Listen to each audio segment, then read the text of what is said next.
Each flag marks a grave, a child, a story.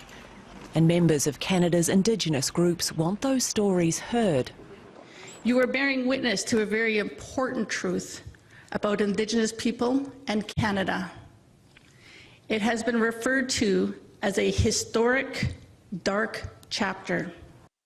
From the 19th century, more than 150,000 Indigenous children attended state-funded Christian boarding schools.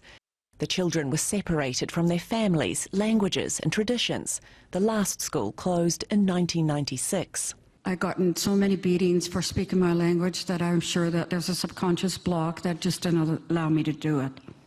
Thousands of them were physically and sexually abused or died of disease. We were strapped and beaten. You could scream and scream. There was no one there to come to your help. In 2008, the Canadian government officially apologised for its part and launched an inquiry to investigate. Hundreds of remains or unmarked graves have been found at former residential schools in recent months, using ground-penetrating radar. Researchers say many of the graves were shallow, in line with reports from survivors that children were forced to dig them.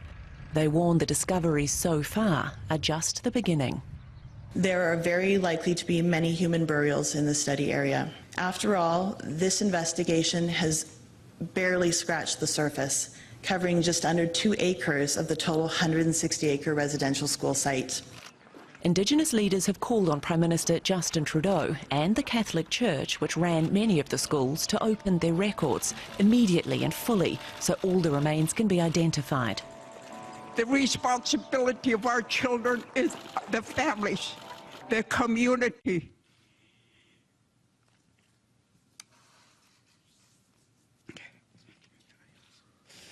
Sorry about that. I was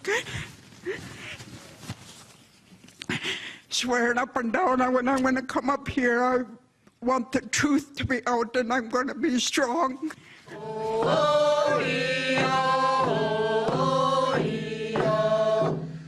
A history of hurt shared by generations who promised to honour those who